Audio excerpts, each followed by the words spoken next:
What's good, YouTube? It's Ricky the Fox Kid here, and I got a quick profile and update for H.A.T.E, Hat-Tricks, whatever you want to call it. This is a slight update I've done over the past few days since what I took both days at ARG, Washington, D.C.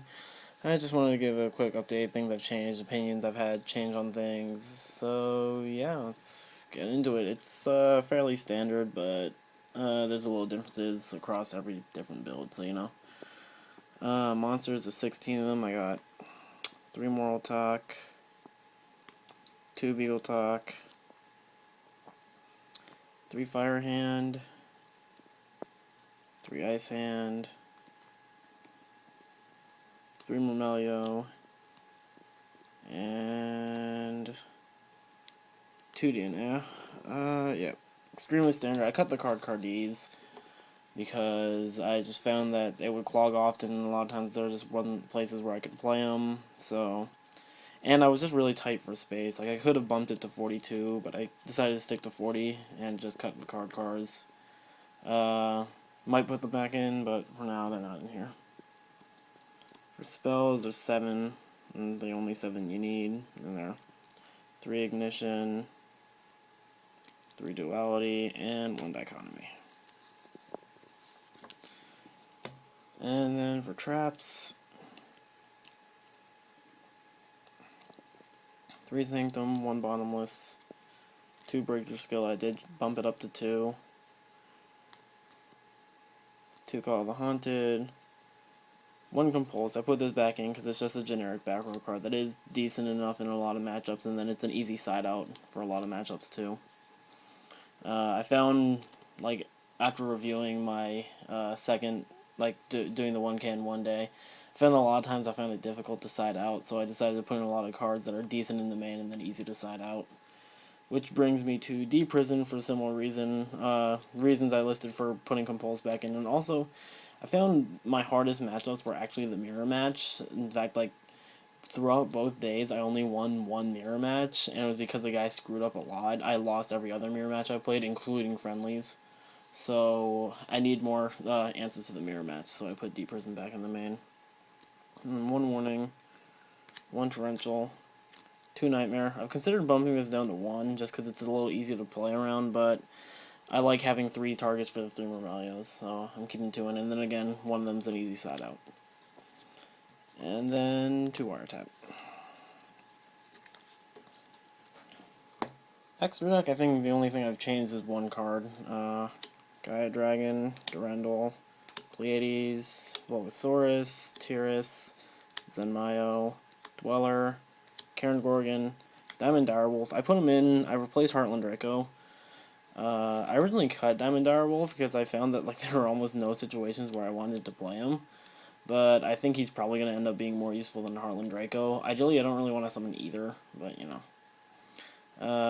Yeah. He's pretty much just, I needed a 15th card. If I had, like, Daigusto Emerald, I'd probably put that in his place, but I don't have that, so I'm going to Diamond Direwolf. Exciton, Gaga Cowboy, Maestroke, Black Ship, Final Honor, and Ragnar Zero.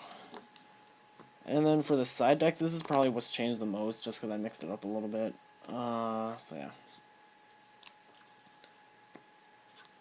3 Max C, 1 Dark Hole for Mirror and for Geargia. No Mana Cross out.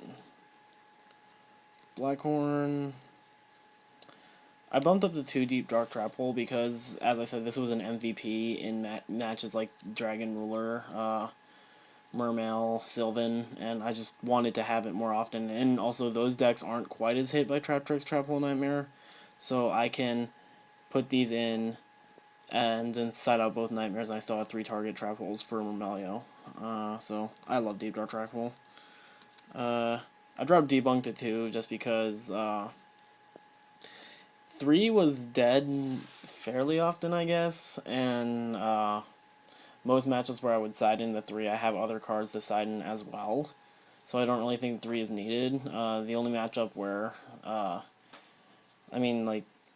one matchup where I think I could side in 3 but not side in a lot of other stuff was probably the mirror match, but honestly, I'm so pressed for space that I don't know if I could side this even in the mirror match, and I feel like I'd have better choices against the mirror. One Malcat. I'm not the biggest fan of this card, but I can see it being a massive blowout. Like, it could win you just that one game. So, like, if your opponent doesn't see it coming, then, or if your opponent's a noob and they just don't expect it at all, then this could win you a game. And I've lost a few games to Malcat, or at least the battles became extremely uphill. And, actually, round 5 of the 1K one day, I completely lost a game because of Full House. So it would be personal preference between this or Full House. I personally think this is probably a little better for me. So, yeah. Just that one blowout moment can probably save me quite a few games. And then, to Memory of the Adversary, I put this for the mirror and for Bujin. Just since I cut Zombie World, I found that, like, and then I caught another debunk. I only had 2 cards for Bujin, so I figured put in 2 more. And then this also helps in the mirror match. So yeah. And that's the side deck. I cut DD Crow because, similar to Debunk, I found that most matchups where I wanted to side it, I had something else to side also, so I don't really need it. The only matchup where I can think of, like, where I'd side it but not really side anything else is probably Inzektor. But the one Inzektor player I played day 1 where I didn't have DD Crow anyway, and I beat him anyway. So, yeah, I don't really think DD Crow is needed.